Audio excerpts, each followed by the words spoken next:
Queridos, hoje à noite eu gostaria de falar sobre a ascensão de Jesus. Geralmente nós falamos muito a respeito da sua ressurreição e não tem nada errado com isso. O problema é que nós consideramos a ascensão de Jesus quase que uma doutrina ou uma parte da história de Jesus, sem que a gente não consegue ver o significado ou a importância dela, da sua ascensão aos céus. Eu queria que nessa noite nós entendêssemos o seu significado, ver que é um evento importante na história da redenção e ver qual é a diferença que isso faz em nossa vida, o fato de que Jesus subiu aos céus. Isso está mencionado no final de todos os evangelhos, com exceção de João, e no início do livro de Atos, que nós acabamos de ler e que eu escolhi então como base da exposição. Aqui nós lemos nos versos de 3 a 8 o relato de que Jesus, depois de ter ressuscitado dos mortos, apareceu aos apóstolos. Durante 40 dias comeu com eles, ensinou sobre o reino, prometeu o Espírito Santo, explicou escatologia. Fizeram a pergunta, quando é que o Senhor vai restaurar a nação de Israel? Jesus disse, não se preocupa com isso não. O mais importante é vocês receberem o Espírito Santo para serem minhas testemunhas, tanto em Jerusalém como em toda a Judéia e Samaria, até os confins da terra. E depois de 40 dias de comunhão com os discípulos, nos quais ele falou, de acordo com o verso 3, das coisas concernentes ao reino de Deus, o Senhor Jesus foi elevado às alturas. Verso 9, ditas estas palavras, foi Jesus elevado às alturas, à vista deles, e uma nuvem o encobriu dos seus olhos. Isso aconteceu em Betânia, numa vila que fica a leste de Jerusalém, cerca de uns 3 ou 4 quilômetros. Lá em Betânia, ele dá essas palavras finais. Foi provavelmente lá que ele deu também a grande comissão, ide por todo o mundo, pregai o evangelho a toda criatura. E então, enquanto ele está falando aos discípulos, ele é elevado aos céus na presença dos discípulos. Ele sobe corporalmente aos céus com aquele corpo da ressurreição. E aparecem 2 testemunhas de branco ao lado dele, enquanto ele sobe, verso 10, 2 anjos, e que dizem aos discípulos, por que vocês estão olhando? Como se dissessem assim, será que vocês não sabiam que ele veio dos céus e para os céus voltaria? Será que vocês não sabem que ele vai ser exaltado à direita do Pai? Esse Jesus que entre vós foi assunto, elevado ao céu, ele voltará do mesmo modo como vocês o viram subir. O que esse evento lá em Betânia representa? Aquele momento em que Cristo sobe com o corpo da ressurreição e até que uma nuvem encobre e ele desaparece da vista dos discípulos. Algumas observações preliminares. A primeira delas é que, para nós, a ascensão de Cristo é um fato histórico. Não se trata aqui de uma lenda, não é uma mitologia, é tão histórico quanto a morte e a ressurreição dele. E esse fato de que ele sobe aos céus na presença dos seus discípulos compõe, juntamente com a ressurreição e a morte de Jesus, aquilo que a gente chama o clímax dos atos salvadores de Deus na história. Desde muito tempo antes, Deus vinha agindo na história com o objetivo de salvar o homem, desde o dia em que ele chamou Abraão, lá da terra dos caldeus, ao dia em que ele fez uma aliança com Davi, que ele deu a lei ao seu povo, que ele instituiu o sacerdócio, que ele instituiu o sacrifício de animais como símbolo de Cristo.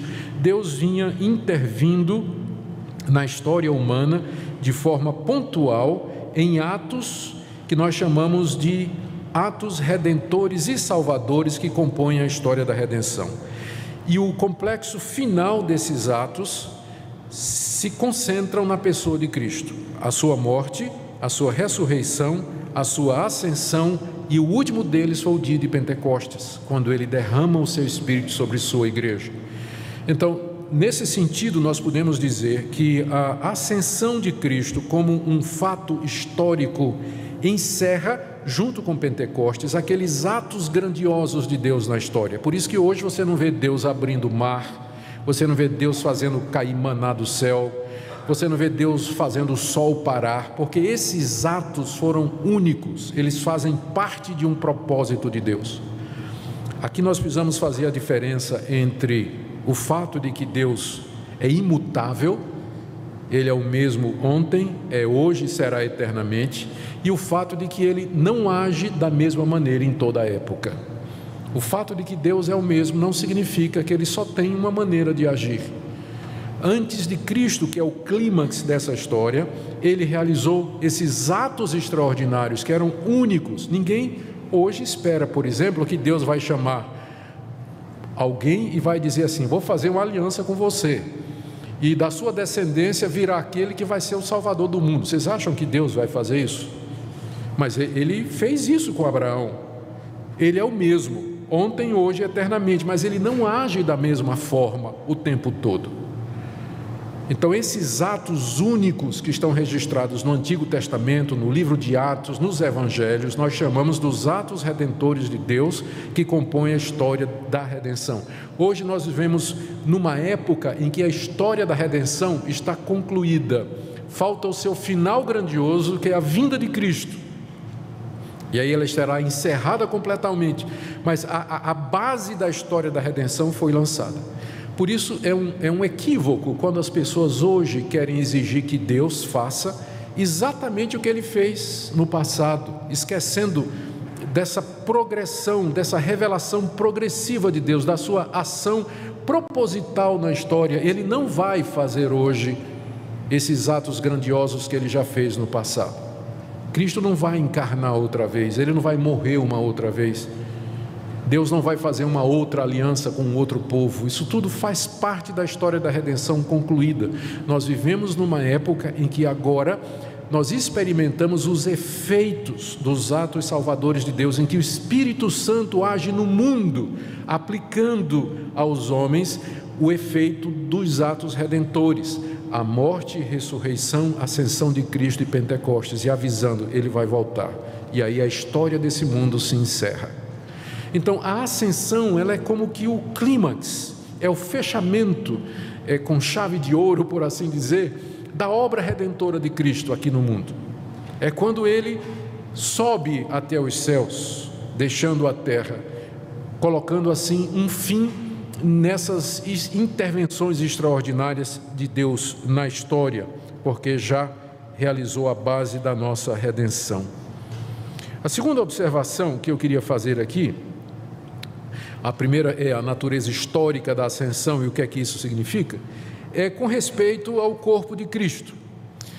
Nós não devemos pensar que quem subiu aos céus ou que subiu aos céus ali foi uma imagem, uma visão ou um fantasma. Na verdade, Cristo subiu aos céus com o mesmo corpo em que Ele ressuscitou, que é o seu corpo glorificado, o seu corpo transformado, que ainda mantinha uma continuidade com o corpo antes da morte, porque trazia as marcas da crucificação, e Tomé pôde verificar isso, mas é um corpo transformado, glorificado, imortal, incorruptível, e nesse corpo Ele sobe aos céus, e o ponto aqui é que Ele continua com esse corpo até o dia de hoje. Cristo, quando se encarna e se torna homem, Ele assumiu uma condição perpétua. Ele nunca mais voltou a ser só Deus. Ele é Deus homem para sempre, eternamente. É nessa condição que Ele hoje se encontra, Deus homem, com o corpo da ressurreição. É claro que aí surgem perguntas. Se Ele tem um corpo, então como é que Ele pode ouvir? Onde é que Ele está no espaço? E se Ele está aqui agora conosco, como é que Ele pode estar na China ou no Japão? Eu não tenho a resposta para essas perguntas, mas vocês acham que é demais para Deus esse tipo de coisa? O Deus que se encarna, que se faz um de nós, que criou mundos? Não é impossível isso para o nosso Deus. E mesmo que nós não tenhamos uma resposta, porque nos falta informação a respeito disso na Bíblia, nós confiamos que Ele é sábio e poderoso, onipotente, para fazer exatamente tudo o que Ele deseja. Cristo está com o seu corpo glorificado. Qual a importância disso? Nós mostraremos em seguida. Vamos então nos perguntar, feitas essas observações, quais são os motivos para que ele subisse aos céus diante dos discípulos? Ele podia simplesmente ter sumido, dizendo assim: vão pelo mundo todo, preguem o evangelho a toda criatura. Tchau. Sumia. Não. Mas houve uma cerimônia, né? Uma despedida. Ele sobe aos céus na presença dos discípulos. Por que isso? Eu posso pensar em duas razões. Primeiro, a ascensão marca a separação física entre Cristo e sua igreja. Ali foi o momento em que ele se separa fisicamente da sua igreja, para não mais voltar até a sua segunda vinda.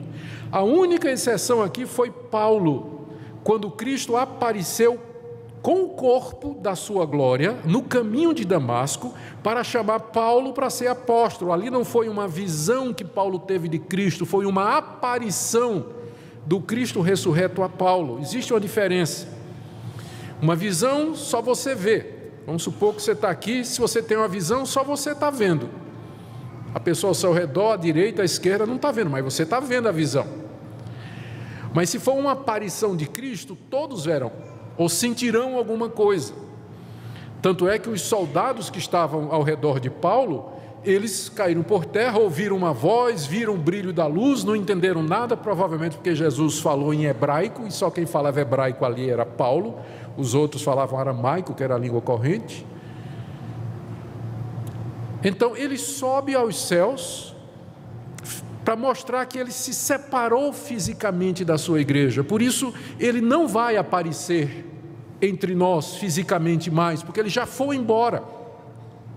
Por isso que não adianta você orar e pedir para que Cristo lhe apareça no seu corpo da glória, embora tenha alguns que dizem aí que todo dia bate papo com Jesus Cristo. Mas ele já foi com o seu corpo e ele só volta na segunda vinda, na parousia, é o nome que nós damos em teologia, a segunda vinda de Cristo.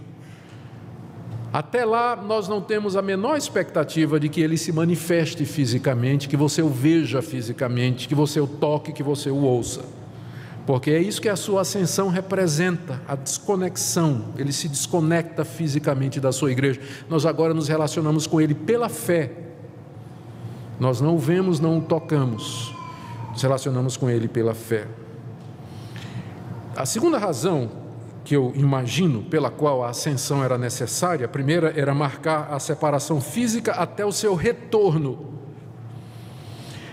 Ele subiu a teologia que Cristo teve o seu estado de humilhação a partir da encarnação e que termina com o seu estado de exaltação quando ele sobe aos céus. Quando Deus Filho se fez carne, quando ele se torna gente no ventre da Virgem Maria, ali é o que Paulo chama em Filipenses do esvaziamento de Cristo. Ele, sendo Deus, não julgou como usurpação ser igual a Deus, mas a si mesmo se esvaziou. Então esse é um mistério em que Deus Filho se esvazia e ele assume a forma humana. E quando ele assume a forma humana, não é qualquer forma, mas a forma de servo. Nasceu numa manjedoura de uma família pobre, de uma adolescente judia desconhecida, de uma cidade desconhecida. Ele se esvazia e, como servo, ele é obediente a Deus até a morte, e não é qualquer morte, é morte de cruz. Então, da encarnação à sua morte, nós chamamos isso do estado de humilhação de Cristo. Deus Filho se humilha, ele se esvazia para poder tomar o nosso lugar, para poder morrer por nós, assumir o nosso lugar.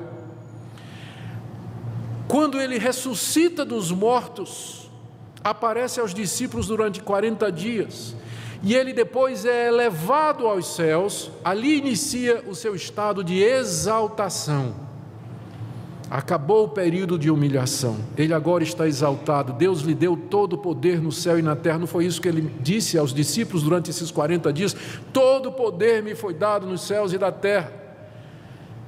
A ascensão marca o fim do período de humilhação de Deus Filho, ele retorna à sua glória plenamente Deus. Por isso que era necessário esse momento físico, visível, para deixar muito claro que ele tinha terminado a obra de redenção. Segunda pergunta que nós queremos fazer, a primeira foi essa: quais os motivos para a ascensão? A segunda pergunta é: o que é que ele foi fazer lá? Tudo bem, eu disse que ele está no mesmo corpo e que ele subiu aos céus, mas o que é que ele foi fazer lá? A Bíblia não deixa nenhuma dúvida sobre isso. A primeira resposta que nós damos é que ele foi se apresentar ao Pai como tendo cumprido sua missão e realizado a redenção. Lembra quando ele ressuscita, que Maria tenta tocá-lo e ele diz: não me toques ainda, porque ainda não subi para o meu Pai. Como que dizendo: eu ainda vou subir ao Pai e vou me apresentar diante dele para dizer: Pai, missão cumprida, eis-me aqui os filhos que o Senhor me deu. Então é o momento em que o príncipe, tendo recebido uma missão do rei, conquista os seus inimigos e entra triunfante na cidade para se apresentar ao rei e dizer: eis-me aqui, vitória conseguida, missão cumprida. Cristo adentra os átrios celestiais como vencedor, como triunfante, para ser recebido pelo Rei da Glória e receber a sua recompensa, como diz o Salmo 53, que Deus lhe daria homens como recompensa do penoso trabalho da sua alma. Deus lhe daria um povo, Deus lhe daria a glória eterna, Deus lhe daria um reino que não haveria de passar. Visão que aparece em Daniel capítulo 4, do Filho do Homem, que chega e recebe do Pai um reino do Ancião de Dias. A primeira coisa foi essa: ele foi se apresentar triunfante e glorioso ao Pai, ao Criador de todas as coisas, para receber a sua recompensa, ser exaltado, entronizado no trono do universo. Segunda coisa, ele foi lá receber do Pai dons para o seu povo. Ele não parou de trabalhar por nós, não. A ascensão marca, como eu disse, o estado de exaltação. O Cristo exaltado trabalha em favor do seu povo. É isso que ele está fazendo agora. Lá em Efésios capítulo 4, o apóstolo Paulo diz que ele, subindo às alturas, recebeu dons do Pai e os derramou aos homens.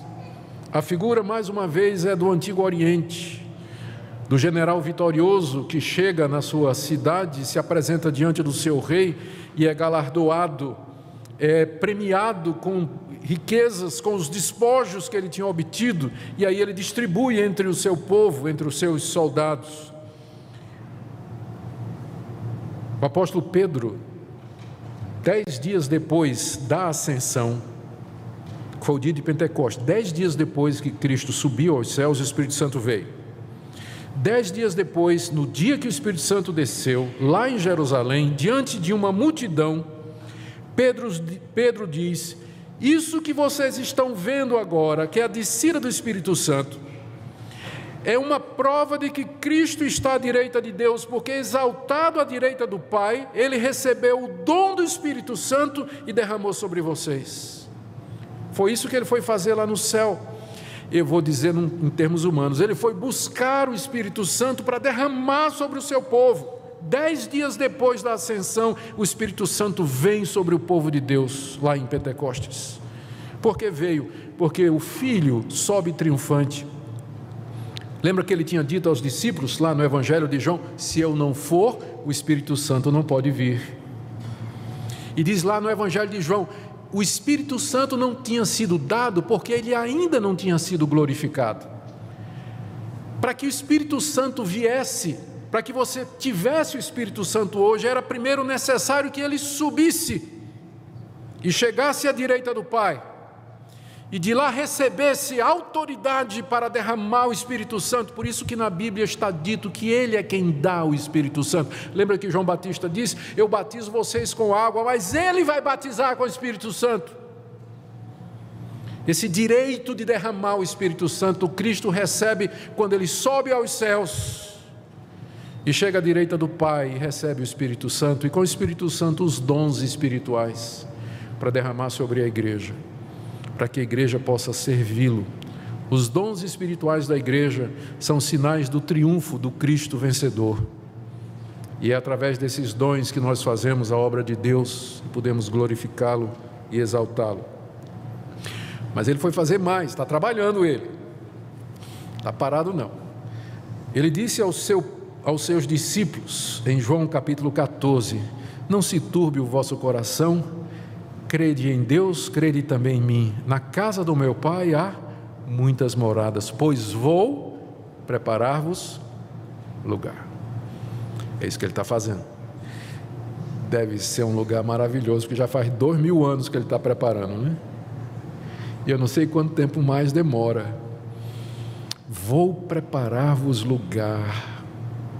Por isso que João, quando tem a visão da Jerusalém celestial, do estado eterno, ele não tem palavras e vai procurar ilustrações ou comparações da vida terrena para poder explicar o inexprimível, a glória que nos aguarda. Glória indizível.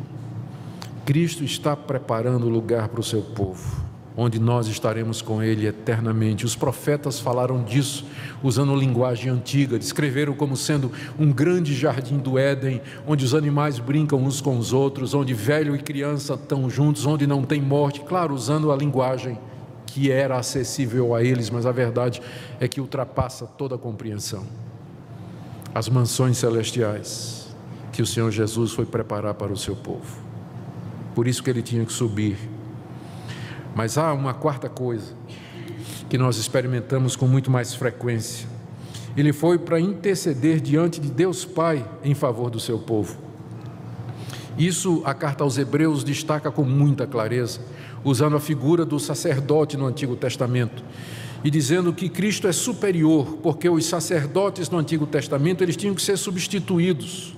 Morria um, tinha que colocar outro no lugar. Morria, colocava outro no lugar, e eram também pecadores, tinham que estar oferecendo sacrifícios pelos seus próprios pecados, mas agora nós temos um sumo sacerdote perfeito, que está sentado à direita do Pai, que é homem como nós, que conhece a nossa humanidade, imortal, incorruptível, que não precisa oferecer sacrifício pelos seus pecados, porque Ele mesmo é incorruptível. E esse sacerdote nos convém. É Ele que está à direita de Deus intercedendo por nós. O que é que significa isso? A Bíblia nos dá diversas respostas. Primeiro, porque por Ele eu tenho acesso a Deus. Como Ele mesmo tinha dito aos discípulos, eu sou o caminho, a verdade e a vida. Ninguém vem ao Pai senão por mim. E Paulo mais tarde escreveria: um só Deus e um só mediador entre Deus e os homens, Jesus Cristo, homem. Não é interessante que Paulo diz isso? Que o único mediador que há entre Deus e os homens é Jesus Cristo. Ele podia ter dito Jesus Cristo, Deus Filho, mas ele disse Jesus Cristo, homem. Por quê? A ênfase na humanidade de Cristo. Porque, como eu disse, Ele está com a sua natureza humana glorificada, sentado à direita de Deus. Temos um representante da raça humana sentado à direita de Deus. Podemos quase que dizer assim, tratando dos nossos interesses junto à majestade. Quando você peca, o que é que João nos diz? Estas coisas eu escrevo para que vocês não pequem. Mas se alguém pecar, temos um advogado junto ao Pai, Jesus Cristo o justo. Ele está lá advogando em teu favor. Como é o nome de advogado de bandido? Deve ter um nome, né? Eu não me lembro. Mas tem gente que ganha vida como advogado defendendo o bandido. Cristo não tem um cliente que seja inocente. O problema é esse. Somos todos pecadores. Mas essa é a tarefa dele. Ele se apresenta ao Pai não somente como advogado intercessor, mas também como o pagamento pela nossa dívida. Eu sei que estou imaginando, mas a figura é essa. Augustus lá, de novo. Aquele merece a minha ira e o castigo. Pai, ele merece mesmo. Mas está aqui as marcas nas minhas mãos e no meu lado. eu já paguei o pecado dele, já sofri por ele, e o Senhor é justo, o Senhor não pode condenar o mesmo pecado duas vezes. Se eu morri por ele, o pecado dele está pago, o Senhor é justo, o Senhor não pode cobrar o mesmo pecado duas vezes, porque eu já morri por ele, paguei por ele. É assim que ele intercede. Ele não intercede tentando convencer o Pai de que eu sou inocente, porque é causa perdida, é réu confesso, não, mas ele intercede se oferecendo como pagamento, como sendo aquele que se deu no lugar, no meu lugar e no seu. E é isso que ele está fazendo hoje à direita de Deus Pai. É por isso que nós não somos fuzilados. É por isso que às vezes na sua raiva você diz coisas a Deus do tipo assim: se o Senhor é Deus mesmo, manda um raio me castigar, manda um raio descer na minha cabeça. E Deus dá uma risadinha, porque tem alguém intercedendo por você, tem alguém que já deu sua vida por você. E não somente isso, mas também mediando as nossas orações. Quando você ora, eu gosto dessa ilustração. O menino que está chegando do colégio, né, está chegando em casa e doido para ver agradar papai, e vai, entra no portão de casa e passa pelo jardim, aí tem um monte de flores no jardim, e ele sai colhendo, vai fazer um buquê de flores para papai. Ele sai pegando, ele não sabe muito bem a diferença entre uma margarida e uma urtiga, mas ele vai pegando aquilo ali e junta aquele buquê mal feito, misturado com urtiga, abrolhos, espinho, eu ia dizer piqui, mas eu não vou brincar mais com isso, tinha rosa, tinha um monte de coisa misturada ali. Quando ele vai chegando, mamãe chega e diz: espera, limpa, agora pode levar o buquê. E chega ao Pai perfeitinho. São as nossas orações. O apóstolo Paulo diz: nós não sabemos orar como convém. E por que você acha que Deus ouve as orações se você não sabe orar? É porque Cristo recebe estas orações e Ele as purifica, e através dele estas orações chegam ao Pai. Aqui na terra nós temos o Espírito Santo que nos ajuda, e nos céus, Cristo à direita do Pai. Não é possível que com dois intercessores as nossas orações não sejam ouvidas e respondidas. Mas é isso que Ele está fazendo hoje, intercedendo pelo seu povo. Pai, livra-os, Pai, protege-os, Pai, liberta-os, Pai, atende a sua oração. Ele é o grande sumo sacerdote, é isso que Ele foi fazer quando Ele subiu aos céus. Por isso que a ascensão é tão importante para nós. Ela representa então 5 coisas, e eu estou caminhando para o término agora. A ascensão então, à luz do que nós vimos aqui, ela representa 5 coisas. Primeiro, a coroação da ressurreição de Cristo e, portanto, da sua vitória sobre os nossos inimigos. Ele venceu o pecado, Ele venceu a morte, Ele venceu o mundo, Ele venceu Satanás. A sua ascensão é a coroação dele sobre os seus inimigos. Segunda coisa, a sua ascensão é a autenticação que Deus nos dá da sua obra. Ele deu a sua vida pelo seu povo, Ele baixou a sepultura, Ele desceu até a morte por nós. Era preciso que Ele fizesse o caminho contrário. Ele não podia ficar preso na sepultura. A sua ressurreição e ascensão mostram que tudo aquilo que Ele fez antes foi Deus que mandou Ele fazer, e que Deus aceitou o que Ele fez na cruz. Deus autentica a obra de Cristo. Por isso que no Novo Testamento, com frequência, a nossa justificação é apresentada como tendo sua base não somente na morte de Cristo, mas na sua ressurreição, da qual a ascensão é o clímax.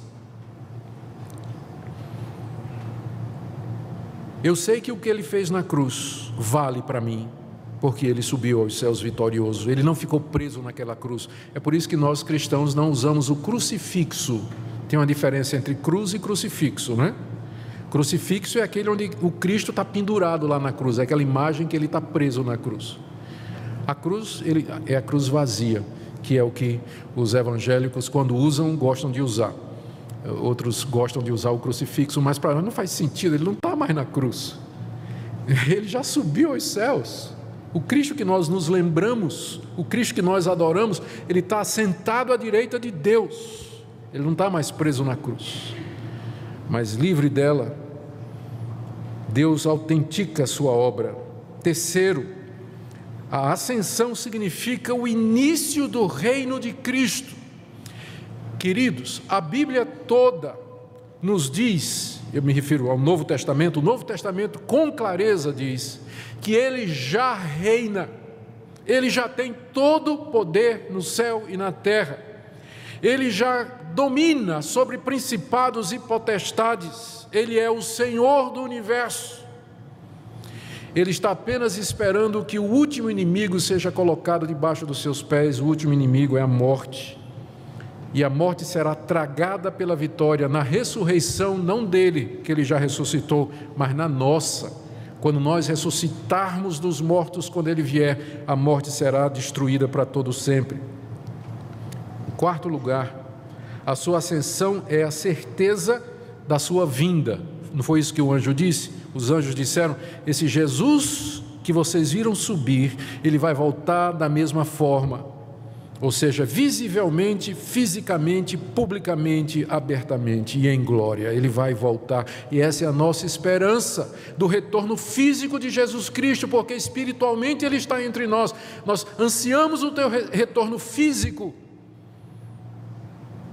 quando então nós seremos ressurretos e transformados e reinaremos fisicamente com Ele no novo céu e na nova terra, onde habita a justiça, que é o que Ele foi preparar para nós. E por fim, a última coisa que isso representa, a ascensão dele, é a segurança da nossa ressurreição e glorificação. O Novo Testamento fala de Cristo como sendo o primeiro de uma nova raça. Ele é o cabeça da igreja. A igreja é o novo povo de Deus. Ele é o cabeça, ele é o primogênito dentre os mortos. Ele é o último Adão, o segundo homem. Nós fazemos parte dessa nova humanidade que Deus criou em Cristo Jesus, da qual o primeiro já ressuscitou. Ele é o primeiro da nova raça e já subiu aos céus. Nós estamos só esperando um momento para ressuscitarmos com Ele. Ele foi o primeiro, nós viremos em seguida. 1 Coríntios capítulo 15, o apóstolo Paulo fala abundantemente sobre isso. Em termos práticos, então, o que é que isso representa para nós? Que diferença faz? Primeiro, já disse, ele já foi, queridos. Nós não buscamos visões e revelações nem contato com o Cristo fisicamente. Nós temos a sua palavra com a qual ele nos fala. Nós aguardamos a sua segunda vinda para então podermos abraçá-lo, beijá-lo, senti-lo. Segunda coisa, em termos práticos, nós podemos orar com ousadia e confiança, porque nós temos um intercessor. Você já pensou nisso? Lembre disso quando você estiver desanimado, quando você não estiver sentindo nada, quando você achar que sua fé não existe, que as suas orações não passam do teto. Lembre que a eficácia da sua oração não está em você, mas no seu intercessor. E ele não cansa, ele não perde o poder, ele não desanima, o seu braço não encurta. A eficácia da oração é a mediação de Jesus Cristo. Por isso, ore quando você tem vontade, ore quando você não tem vontade, ore quando você está sentindo, ore quando você não está sentindo, porque você tem um intercessor diante do Pai, Jesus Cristo, o justo. Essa é a diferença que faz. Terceiro, viva na expectativa da segunda vinda de Cristo. Nós reclamamos e nós nos sentimos desconfortáveis quando o mal prevalece, quando os ímpios eles prosperam, quando há tanta injustiça que acontece no mundo e parece que a verdade não triunfa. Mas quando ele vier em glória fisicamente para reinar, ele vai colocar todas as coisas em ordem. Por isso nós ansiamos pela vinda dele, não somente para a nossa ressurreição, mas para colocar ordem final no caos que o pecado trouxe ao universo. Quarto lugar, confie na sua obra vicária, naquilo que ele fez na cruz. Você pode ser perdoado dos seus pecados, você pode ser justificado diante de Deus, você pode receber o perdão de Deus, se reconciliar com Deus, ser feito filho de Deus. porque aquele que possibilitou tudo isso, venceu e está à direita do Pai, e intercede por nós. A última aplicação aqui: morra com confiança. Não tema a morte, não tenha medo quando ela chegar. Eu sei que muita gente tem pavor disso. Eu não estou dizendo que, eu não estou criticando você, nem repreendendo você se você tem medo de morrer. É perfeitamente natural nós termos medo de morrer. Foi uma das coisas que o pecado trouxe à humanidade, a morte. Pelo pecado, diz o apóstolo Paulo em Romanos 5, a morte entrou. E não é uma coisa natural para nós que fomos feitos à imagem e semelhança de Deus. Lembro-me que li uma vez John Wesley ter dito numa carta para um amigo: o nosso povo morre bem. Quem já viu morte de gente confiante em Cristo Jesus e morte de gente que não confiava, não cria, sabe a diferença. Eu me lembro de uma experiência uma vez, muitos anos passados, num sepultamento, num cemitério lá em Recife, de um jovem tinha menos de 20 anos, Daniel, morreu de câncer. Um testemunho impressionante de tranquilidade na hora da morte, tranquilidade, de paz na hora da morte, sentindo dores, sem dúvida. E nós o levamos para o sepultamento, e a família dele toda, o féretro que acompanhava o caixão até o túmulo, cantando hinos, louvando a Deus. E eu me lembro que quando nós íamos para o túmulo, passamos ao lado de uma sepultura onde tinha morrido uma pessoa. Eu não sei qual era a origem religiosa, se tinha alguma, mas eu nunca ouvi gritos de desespero tão terríveis.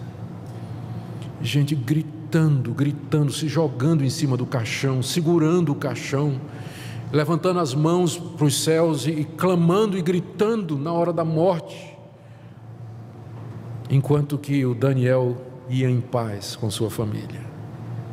Morra em paz, esteja preparado, não tema, a sua hora vai chegar, a minha também, talvez primeiro que você, mas não tenha medo, porque o nosso Redentor vive. Ele morreu e ressurgiu, está à direita do Pai. Lá em Atos, aqui mesmo no livro de Atos, capítulo 7, nós lemos a história do apedrejamento de Estevão, o primeiro mártir cristão. E quando ele estava sendo apedrejado e morto, ele eleva os olhos aos céus e ele diz: estou vendo o Filho do Homem em pé à direita de Deus Pai. Os estudiosos perguntam por que é que ele viu Jesus em pé, se a Bíblia toda diz que Jesus está sentado à direita de Deus. Só tem uma resposta: o Filho de Deus se levantou para receber o seu servo na hora que ele entrar nos palácios celestiais. Ele nos espera, por isso nós não tememos a morte, nós estamos prontos, porque o nosso Redentor vive, como disse Jó. Amém? Que Deus nessa noite glorifique o seu Filho Jesus nessa igreja, pela salvação de pecadores, conforto do seu povo. Nós estamos à disposição de todos vocês, os que desejam conversar mais, conhecer mais a respeito desse Cristo maravilhoso. Nós estamos à disposição para recebê-los para uma conversa particular, pastoral. Aqui no boletim você vai encontrar todos os dados para nos contactar. Que Deus nos abençoe.